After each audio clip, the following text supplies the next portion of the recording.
Taste the Daily. Thiru Jawahar Ali sir உங்ககிட்ட இருந்து ஆரம்பிக்கிறேன். தொடர்ச்சியா தமிழகத்துல போராட்டங்களை மட்டுமே நம்ம பார்க்கக்கூடிய ஒரு சூழல் தான் இருக்கு.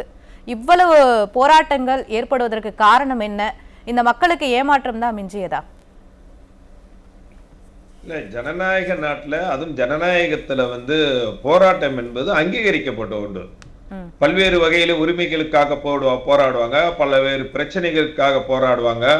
இந்த ரோடு சரியில்லை, லைட் ஏரியல, இது போன்ற பல்வேறு பிரச்சனைகளை போராடுவதற்கு மக்களுக்கு அங்கே அதிகாரம் இருக்கிறது. இதுதான் ஜனநாயகம். ஆனா போராட்டம் நடத்தினாலே ஒரு அடக்குமுறை செய்து அந்த போராடியவர்களை குண்டுகட்டாக தூக்கி வீசுறது இதுவரைக்கும் தமிழகத்துல இதுவரைக்கும் இல்லாத ஒன்று மேடம். இதை இந்த அரசாங்கம் செய்யறாங்க. இப்ப அதிமுக ஆட்சி காலத்துல கூட 35,000 போராட்டங்கள் நடந்தது. அந்த போராட்டங்கள் எந்த போராட்டத்திலும் அடக்குமுறையே கையாள சொல்ல போனால் அந்த சிஏஏக்கு எதிராக நடு ரோட்டில் சிறுபான்மை மக்கள் உட்கார்ந்து வண்ணாரப்பேட்டை போன்ற கிரௌடான பகுதிகள்லாம் போராட்டம் நடத்தினார். அவர்களுக்கு பாதுகாப்பு கொடுத்து 35 நாள் நடந்தது அந்த போராட்டம்லாம். தூக்கி எல்லாம் வீசல. ஆனா அது இல்லாம அந்த போராட்டங்கள்ல அன்றைக்கு திமுக என்ன பண்ணாங்கன்னா போய் அந்த போராட்டத்தை போய் அவங்களுக்கு போய் அவங்கள போய் ஏத்தி விடுறது. எப்படி சொல்றதுன்னா அவங்கள போய் உணர்ச்சிவசமா பேசி நீங்க கேளுங்க, அவங்களுக்கு இதை தூண்டி விடுறது. தூண்டி விட்டாங்க. ஆனா இந்த ஆட்சி காலத்துல போராட்டம் தன்னிச்சையாக நடக்கிறது. அதிமுக அந்த இயக்கமோ அதை சார்ந்தவர்களோ அந்த போராட்ட களத்துல அவங்க போய் கலந்துக்கிட்டு இல்லை. ஆனா அவங்களுக்காக ஆதரவு உண்டு. ஆனா அவர்களை தூண்டி விடுறதில்லை. ஆனால் அன்றைக்கு எல்லா போராட்டங்களையும் இப்ப தமிழ்நாட்டுக்கு நல்லது நடக்கிறதுக்காண்டி ஒரு போராட்டம் நடந்ததுன்னு வைங்களேன், 6 வழிச்சாலைக்காண்டி ஒரு போராட்டம் நடத்தினாங்க. ஆனா அந்த திட்டத்தை இப்ப திமுக கொண்டு வராங்க. பரந்தூர் விமான நிலையத்துக்கு அன்னைக்கு திமுக தூண்டி விட்டாங்க. அததான் இப்ப கொண்டு வராங்க. அதனால நான் என்ன சொல்றேன்னா, அரசியல்ல ஒரு நாகரிகமற்ற முறையில அரசியல்ல ஒரு நேர்மை இல்லாத ஒரு திமுக அரசாங்கம் போராட்டங்களை அன்னைக்கு தூண்டி விட்டாங்க. ஆனால் இன்னைக்கு உரிமைக்காக மக்கள் போராடும் போது அவர்களை குண்டுகட்டாக தூக்கி போட்டு அவங்கள எந்த அளவுக்கு சித்திரவதை பண்ண முடியுமோ நடு இரவுல தூய்மை பணியாளர்கள்லாம் சித்திரவதை செஞ்சு சிறையில் அடிச்ச வரலாறுகளை நம்ம பார்க்கிறோம். அதாவது எப்படின்னா, இப்ப இந்த போராட்டம்லாம் ஏன் வருது? இப்போ அதிமுக ஆட்சி காலத்துல எப்பயாவது நீங்கள் சொன்ன வாக்குறுதியை நீங்க நிறைவேற்றலன்னு சொல்லி யாரும் போராடல. சொன்ன வாக்குறுதிகளை நிறைவேற்றலன்னு சொல்லி எல்லாம் யாரும் போராடல. அந்தந்த சமயத்துல ஏற்பட்ட நிலைகளை கருத்தில் போராடினாங்க. ஆனால் இன்னைக்கு என்ன தெரியுமா போராட்டம்னா, நீங்க சொன்ன வாக்குறுதி அதை நிறைவேற்றலன்னு சொல்லி போராடுறாங்க. 2 போராட்டத்துக்கு வித்தியாசம் இருக்குது. இப்ப இவங்க என்ன சொன்னாங்க, நேர்மையே இல்லாம பொய்களை சொல்லி ஆட்சிக்கு வந்தார்கள். பொய்யான பல்வேறு வாக்குறுதிகள் கொடுத்தாங்க. நீட்டை ரத்து செய்வோம், நகை கடனை கொண்டு ரத்து செய்வோம், கல்வி கடனை ரத்து செய்வோம், அதை அப்படிதான் பழைய ஓய்வூதிய திட்டத்தை ரத்து செய்வோம் அப்படின்ட்டு புதிய ஓய்வூதிய திட்டத்தை ரத்து செய்து பழைய ஓய்வு திட்டத்தை கொண்டு வரும் சொன்னாங்க. அந்த இன்னைக்கு ஒரு அறிவிப்பை வெளியிட்டு இருக்காங்க. அதுல நீங்க ஒரு நேர்மை இருக்கணும். நீங்க அவர்கள் ஒரு 4.25 வருஷமா போராடுறாங்க. இப்ப இன்றைக்கு அறிவிப்பு அறிவிச்சிருக்கீங்களா? அது எந்த தேதியில அமல்படுத்த போறோம்ன்றத அறிவிச்சிருக்கீங்களா? அது ஒரு சாத்தியம் கடைசி கிட்ட இன்னும் 1 மாசம் தான் இருக்கு. அடுத்த மாசம் தேர்தல் அறிவிப்பு வரப்போகுது. அப்ப இந்த அறிவிப்பு தேர்தல் கால வாக்குறுதி மாதிரி தான் இதையும் எடுத்துக்கலாமா? தேர்தல் கால வாக்குறுதி தான். இதை இவர்கள் 2வது இந்த ஆட்சி மீண்டும் வரப்போறதுல இவங்க இம்ப்ளிமெண்ட் பண்ணவும் முடியாதுன்னு தெரிஞ்சு மீண்டும் மக்களை எப்படியாவது ஏமாத்தணும் அப்படிங்கிற ஒரு அறிவிப்பை. இதுல கூட பாருங்க, பழைய ஓய்வூதிய திட்டம் என்னன்னா, அரசு பழைய ஓய்வு திட்டம் ஆக்சுவலா அதை இப்ப கொண்டு வரல. பழைய ஓய்வூதிய திட்டம் என்பது அரசு ஊழியர்களுடைய சந்தாவை பிடிக்காத என்பது திட்டம், பழைய ஓய்வு திட்டம். ஆனா இப்ப கொண்டு வந்திருக்க இத பழைய ஓய்வு திட்டம் பேர்ல இப்ப கொண்டு வந்திருக்க இது அவருக்கு அரசு ஊழியர்களுடைய சந்தாவை பிடிச்சுதான் இப்ப ஓய்வூதியம் கொடுக்க போறாங்க. அப்போ இதுல ஒரு பெரிய வித்தியாசம் இல்ல. இது புதிய ஓய்வு திட்டத்தை போன்றுதான். பழைய ஓய்வு திட்டம் என்பது அரசு ஊழியர்கிட்ட சந்தா பிடிக்க கூடாது. ஆனா இப்போ ஸ்டாலின் அறிவிச்சிருக்கிறது அவர்களுடைய சந்தா பிடிச்சு மீண்டும் கொடுக்கப்படுது. இதுலயும் ஒரு ஏமாற்று வேலை. நான் என்ன கேட்கிறேன், மக்கள் தொடர்ந்து போராடுறாங்க. அவர்களுக்கு நீங்க இந்த அறிவிப்பை நீங்க ஒரு 4 வருஷத்துக்கு முன்னாடி அறிவிச்சிருக்கலாம். அவர்கள் போராட்ட களத்துக்கு வர்றேன்னு சொன்ன அரசு ஊழியர்கள் 23 லட்சம் பேர் அவர்களுடைய ஓட்டுக்களை வாரணுங்கிறதுக்காண்டி ஏமாத்தி அறிவிச்சிட்டீங்க. சரி, நீங்க அறிவிச்சிட்டீங்களா? இல்ல, ஜனவரி 6 முதல் வந்து காலவரையற்ற போராட்டம் நடத்த போறதா அவங்க அறிவிச்சிருந்தாங்க. ரொம்ப பெரிய எச்சரிக்கையாவும் விடுத்திருந்தாங்க. ஒருவேளை அந்த போராட்டத்துக்கு பணிந்து இந்த மாதிரியான ஒரு அறிவிப்பை வெளியிட்டு இருக்காங்களா? இல்ல இல்ல, இவங்க மக்களுடைய போராட்டத்துல மதிக்கிறதே இல்லை மேடம். அந்த சாம்சங் தொழிலாளர்கள் எத்தனை காலம் போராடினாங்க, அதெல்லாம் இல்ல. இவங்களுடைய ஓட்டுகள் போயிடும், அரசு ஊழியர்கள் அவங்க ஓட்டுகள் எல்லாம் போயிடும், ஒரு 50 லட்சம் ஓட்டுகள், அந்த நினைப்பு தான் தவிர மக்களுடைய உரிமைக்கான போராட்டத்துல மதிக்க மாட்டாங்க.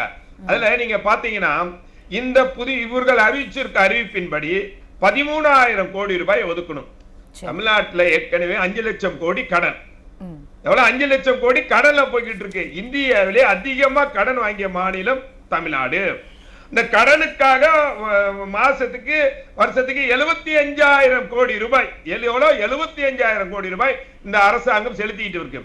ஒவ்வொருடைய தனிப்பட்ட மனிதனுடைய தலையிலையும் ஒவ்வொருத்தர் தலையிலையும் 5 லட்சம் ரூபாய் கடனை தலையில சுமத்திட்டு இப்ப 13,000 கோடி ரூபாய் அறிவிச்சிருக்கீங்க.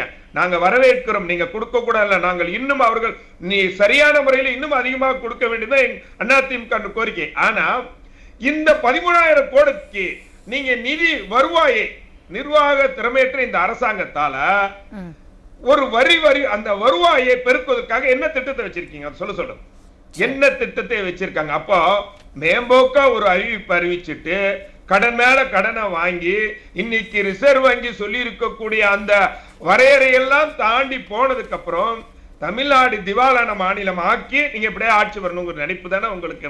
அப்போ தமிழ்நாடு பொருளாதாரத்தில் மக்கள் பொருளாதாரத்தில் முன்னேற வேண்டும் என்ன, மீண்டும் கோட்டையை பிடிக்கணும், கோடிகளை சேர்க்கணும், இதுதான் உங்களுக்கு என்ன. ஆகவே போராட்ட களம் என்பது இன்னொன்னு சொல்றேன் மேடம். நீங்க இப்ப அறிவிப்பிச்சிருக்காங்க இந்த தூய்மை பணியாளர்கள் எவ்வளவு காலம் போராடுறாங்க. இன்னைக்கு கூட இந்த மூலக்கொத்தரத்துல போய் மெரினா பீச்சில் போராடினாங்க, முதலமைச்சர் வீட்டுக்கிட்ட போராடினாங்க, ஒவ்வொரு அமைச்சருக்கு முன்னாடியும் போராடினாங்க, நம்ம கமிஷனர் முன்னாடி போறாங்க. இன்னைக்கு அவங்க போய் கடைசி கட்டமா போய் ஒரு சுடுகாட்டுல போய் போராடினாங்க மேடம். மூலக்கொத்தரத்துல சுடுகாட்டுல போராடிய மக்களை இன்னைக்கு குண்டுக்கட்டாக தூக்கி போட்டாங்க. இது சுடுகாட்டுல போராடுறது கூட அவங்களுக்கு உரிமை இல்லடா. இது எப்படிப்பட்ட ஆட்சி? அரசு ஊழியர்களுக்கு கொடுக்கிற முக்கியத்துவம் தூய்மை பணியாளர்களுக்கு கொடுக்கல அப்படின்னு சொல்ல வரீங்களா? ஏன்னா இவங்க தூய்மை பணியாளர்கள், துப்புரவு பணியாளர்கள், இவங்களுக்கு மரியாதை இல்லை இந்த ஆட்சியில. இவர்களை பொறுத்த வரைக்கும் நீங்கள் பகுதி வாரியாக இன ரீதியாக மக்களை பிரிச்சு பார்க்கறாங்க.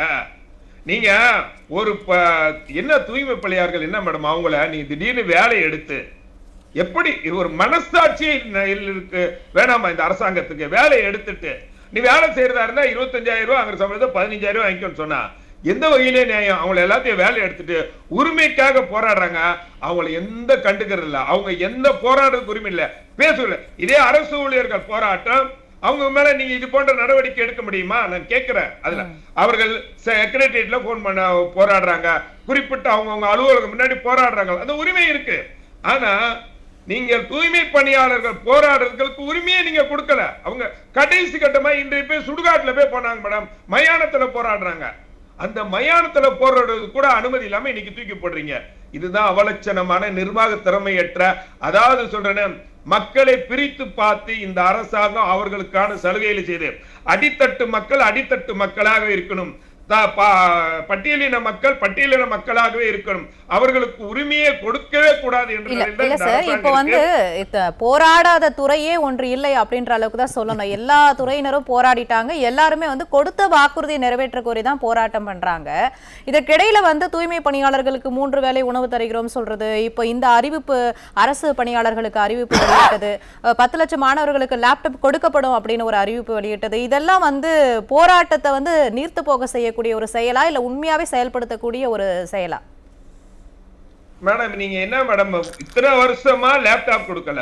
அதிமுக ஆட்சி காலத்துல 54 லட்சம் லேப்டாப் கொடுத்தோம். இவர்கள் 20 லட்சம் கொடுக்க போறோம், 10 லட்சம் லேப்டாப் கொடுக்க போறோம் அறிவிப்படுது. அதாவது இதுவரைக்கும் அந்த அறிவிப்பு வெளியிட இல்ல, ஆனால் அதற்காக கொள்முதல் பண்ணிருக்காங்களா? அதற்காக ஒதுக்கிய நிதி எவ்வளவு? எதுவுமே இல்லை. இது தேர்தல் வாக்குறுதியை போன்றது செயல்தான். நீங்க அதே மாதிரி செவிலியர்களை நீங்கள் குறிப்பிட்ட சிலரை வந்து பணி நிரந்தரம் செய்வதா சொன்னீங்க. போராடியவர்கள் 15,000க்கு மேற்பட்டவர்கள் செவிலியர்கள். ஆனால் அவர் சிலரை மட்டும் பணி நிரந்தரம். ஆனா அவர்கள் எந்த தேதியிலே பணி நிரந்தரம் என்பது குறிப்பிட்டீங்களா? இந்த அறிவிப்பு கூட எந்த தேதியிலே நீங்கள் வந்து அவங்களுக்கு இம்ப்ளிமெண்ட் ஆகுதுன்னு குறிப்பிட்டிருக்கீங்களா? இல்ல. இது எல்லாம் வந்து இவர்களால் பண்ண முடியாது. இதை தேர்தல் வாக்குறுதி போல மீண்டும் மக்களை ஏமாற்றம். எப்படி 2021ல நாங்கள் வந்தவுடன் முதல் கையெழுத்து நீட் ரத்து. ஆனா 2024லயும் அதே சொன்னார்கள், நாங்கள் மீண்டும் அங்க ஆட்சிக்கு வந்ததுக்கு அப்புறம் நீட் ரத்து. அதுவும் போச்சு. அதே நிலையில தான் இந்த வாக்குறுதி கொடுத்திருக்காங்க. மீண்டும் இவர்கள் இந்த 2026 ஆட்சிக்கு வந்துரோன்ற எண்ணத்துல, அதாவது அவர்களுக்கு வந்தாலும் அதை செய்ய மாட்டார்கள் என்பது வேறு விஷயம். மக்களை மீண்டும் ஏமாத்திடலாம், அவங்கள ஓட்டுக்களை வாங்கலாம், நாம மறுமுறை கொள்ளடிச்சு நன்றி சார், பேசுவோம், தொடர்ச்சியா பேசுவோம். நிறைய கேள்விகள் இருக்கு, பேசலாம் சார். முற்றுப்புள்ளி வைக்கக்கூடிய வகையில் 2026 தேர்தல் திமுகவுக்கு ஒரு படுதோல்வியை அரசு ஊழியர்கள் வழங்க. நன்றி சார், நன்றி. திரு ஜவஹர் அலி சார், இந்த போராட்டங்கள் அனைத்தும் 2026 தேர்தலில் திமுகவுக்கு எப்படி பாதகமாக இருக்கும், அதிமுகவுக்கு இது சாதகமாக இருக்குமா? இது மக்களுக்கு நல்லாவே தெரியும். அதாவது வந்து உங்க கடைசி கட்டத்துல இந்த வாக்குறுதிகள் எல்லாம் கொடுத்த வாக்குறுதிகளை இப்ப நிறைவேற்றா மாதிரி ஒரு நாடகத்தை ஆடுகிறாங்க. அதனால இந்த வாக்குறுதிகளை இவர்களுக்கு வந்து நீங்க அவங்களுக்கு உண்மையிலேயே விருப்பம் இருந்து அந்த நிர்வாக திறமை இருந்திருந்தா இந்த 4 வருஷத்துக்கு முன்னாடியே இந்த பழைய ஓய்வூதிய திட்டத்தை கொண்டு வந்திருக்க முடியும். ஆனா இவங்க எந்த தேதியில் அந்த திட்டத்தை கொண்டு போறோம் சொல்லாம, அதே மாதிரி அதாவது 20 ரூபாய் மாசம் அவர்களோட சந்தா பிடிச்சிட்டு மீண்டும் அந்த பணத்திலேயே திருப்பி கொடுக்கக்கூடிய நிலையில தான் இந்த ஒரு ஓய்வூதிய திட்டத்தை அறிவிச்சிருக்காங்க. இது தேர்தலுக்காக அறிவிக்கப்பட்ட இந்த தில்லாலங்கடி வேலை என்பது மக்களுக்கு தெரியும், இந்த அரசு ஊழியர்களுக்கு புரியும். போராட்ட களம் மிகப்பெரிய அளவுல இருக்குது. இந்த காலத்துல அடக்குமுறைகள் அதிகமா இருக்கு, ஒடுக்குமுறைகள் அதிகமா இருக்கு. போராடக்கூட உரிமை இல்லாத நிலைமைக்கு தள்ளப்பட்டிருக்காங்க. இன்னும் சொல்ல போனால் நீங்க இந்த இதுல காட்சியில காட்டுறீங்க, பெண்கள் போராடுறாங்க. அவங்க தங்களுடைய உடல் பிரச்சனைகளை தீர்க்கிறதுக்கு கூட அவங்களுக்கு வழி இல்லை, அவதிப்படுகிறாங்க, கஷ்டப்படக்கூடிய சூழ்நிலையை உருவாக்கி இருக்குது. நான் கேட்கிறேன், இந்த வாக்குறுதியில் இப்போ இன்றைக்கு அறிவிச்சிருக்கக்கூடிய இந்த அறிவிப்பு மூலம் 13,000 கோடி தேவைன்னு சொல்லியிருக்காங்க. நீங்கள் ஆட்சிக்கு ஒருவேளை மக்களை மீண்டும் பொய்களை சொல்லி நண்பர் சொன்ன மாதிரி தேன் தடவி வாக்குறுதி கோடி மீண்டும் ஆட்சிக்கு வந்துட்டாங்கன்னு வைங்க, என்ன சொல்லுவாங்க? நீட் தேர்வை ரத்து செய்வோம் சொன்னது மாதிரி நாங்கள் மத்திய அரசாங்கம் இதற்கு செவிசாய்க்கவில்லை, மத்திய அரசாங்கம் பணத்தை கொடுக்கல, நாங்க என்ன பண்ண முடியும்னு மீண்டும் மத்திய அரசாங்கத்துக்கிட்ட திருப்பி போடுறதா இவர்கள் வழக்கமான ஒன்று. இன்னொன்னு என்ன சொல்றேன், இருங்க மேடம், எல்லாத்துக்கிட்ட நிறைய போனீங்கல்ல, நேரம் இல்ல சார், அதனால இல்ல ஒரு நிமிஷம் வாங்குங்க, சொல்லி முடிக்கிறேன். நண்பர் நடுவுல கூட குறிக்கடல இல்ல முடிக்கிறேன்.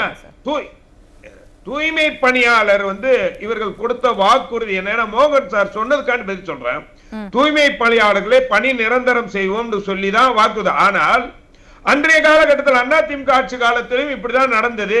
அவங்கள வந்து 10 தனியாருக்கு கான்ட்ராக்டுக்கு ஒப்படைச்சாங்க. ஆனால் அன்றைக்கு என்ன நிலைமைடா, ஏற்கனவே இருந்த பணியாளர்களை எல்லாம் அந்த கான்ட்ராக்டர் எடுத்துக்கணும், அப்படிதான் ஒப்பந்தம். அவர்களுக்கு ஏற்கனவே கொடுத்திருந்த சம்பளத்தை தான் கொடுக்கணும், அப்படிதான் ஒப்பந்தம் மூலமா கொடுத்தோம். ஆனால் இன்னைக்கு அப்படி இல்ல. நீங்க ஏற்கனவே 23,500 ரூபாய் வாங்கினவர்களுக்கு 15,000 ரூபாய் கான்ட்ராக்ட்ல போய் சேரணும்டா. இப்படிப்பட்ட ஒப்பந்தத்தை எப்படி அதே மாதிரி நீங்க சொன்னாரு 70% வரி பணத்துல நீங்க போயிடுது சம்பளம் போயிருந்து சொன்னாரு. நான் கேட்கிறேன், 70% வருமானத்தில் போகுதுன்னா அப்ப ஏன் அந்த வாக்குறுதி கொடுத்தீங்க? கண்டிப்பா சார், கேட்கக்கூடிய கேள்விதான். நன்றி, எல்லாருக்கும் வாய்ப்பு தரணும் சார். நன்றி.